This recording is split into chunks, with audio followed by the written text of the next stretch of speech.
Hey, this is Deb Alps, DebAlps.com. I wanted to put out this short video to explain to you again the difference between being on the four sides of the quadrant. Robert Kiyosaki has a great book. It's called Cash Flow Quadrant that pretty much everyone should read. And what he explains here is the difference between, he has four quadrants. On the left side of the quadrant, and this is a side he says not to be if you want to make money, and that's is an employee or a self-employed person. And then on the right side of the quadrant, he has a business owner and an investor. And he says this is where you want to be if you want to make more money in your business and if you want to make more money in life. So I'm going to go over a little bit about those four quadrants and explain to you why it's important that you know this. People that know me also know that I am a tax professional as well. I'm an accountant. I have 3 college degrees, so on and so forth. But what I have learned is to be on the right side of the quadrant. And I want to explain to you today why that's important. Most people are in the employee side of the quadrant. Now what you're doing here is you're trading time for money. Okay, so we're well been taught to go to college, get a college degree, and get a great job, and then work for a company. Well, I'm here to tell you today why that's not such a good strategy to have. And the reason why is you're trading time for money. So, being an employee in a company, in a corporate company, I found that they could pay you on salary, they could work you for 90 hours a week and pay you for 40 hours a week. So in other words, if you're getting paid $20 an hour for 40 hours a week, you're only actually getting paid, maybe $9 or $10 an hour. So you're not actually getting anywhere with that.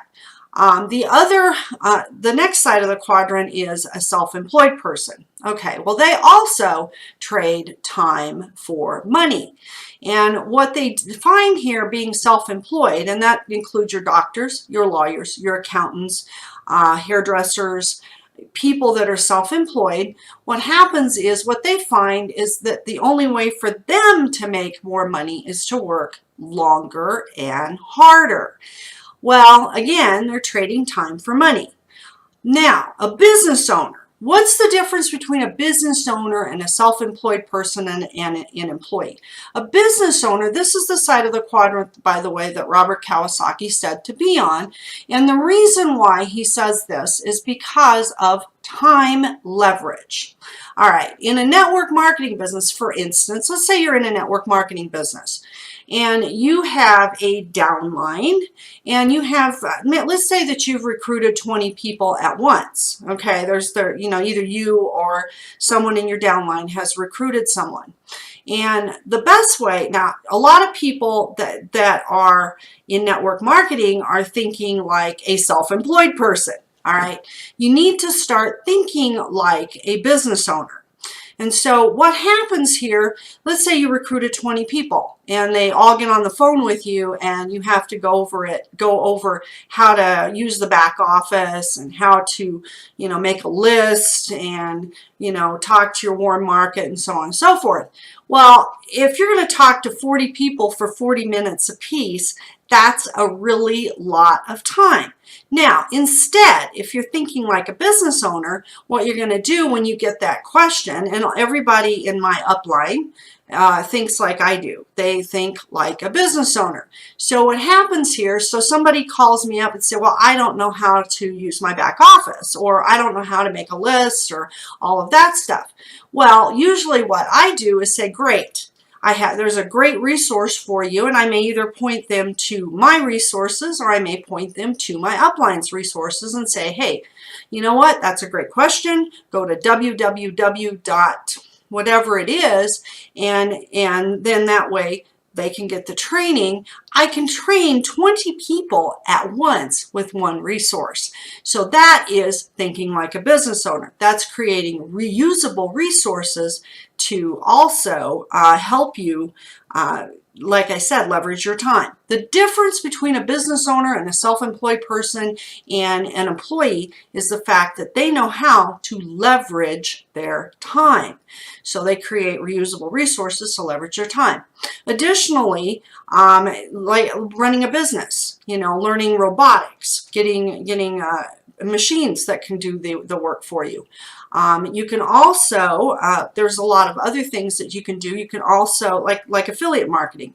Let's say I'm creating bonuses on a sales funnel. I create the bonuses. That resource can be out there online for the next 50 years and train multiple people and not one person. You learn how to leverage your time. Now, the last part of it is an investor. Years ago, I traded my 401k in for as something called a self-directed retirement plan. Now, what is that? Well, that is a plan that you as an individual direct yourself. You direct the investments. You tell people what to invest in. You direct the whole thing. So what I did is I ended up buying real estate when the prices were low. What happened there is I ended up buying real estate and rental properties, and I bought for cash flow. And Robert Kiyosaki talks about that. He is a real estate investor, as am I. And what happens with cash flow is that you're making money up and above your investments. You're making money up and above your mortgages. You're making money up and above your everything. And you're also utilizing the tax law. The other thing about being a business owner and an investor is you can utilize the tax law to your advantage. Most of us that are business owners and investors don't pay taxes, not very much taxes, because the tax rates are much lower to be on that side of the quadrant. So anyway, I traded my 401k in, I invested in real estate, and the reason why I did that is because you have the largest group in history is getting ready to retire. So what happens? Let's say you have $100,000 in a 401k. Well, you've got a lot of supply of stock because people that are retiring are selling their stock so that they can get money to live on. So they sell their stock. And what happens there is you have a huge supply of stock and you don't have much demand for it. So the price of stock will go down. Same thing with a huge supply of houses. As long as there's a huge supply of houses out there for people to buy, the price will go down. It's supply and demand. So being a good investor, you're going to have to watch watch supply and demand as far as your investments go, and you're going to have to understand the concept of supply and demand.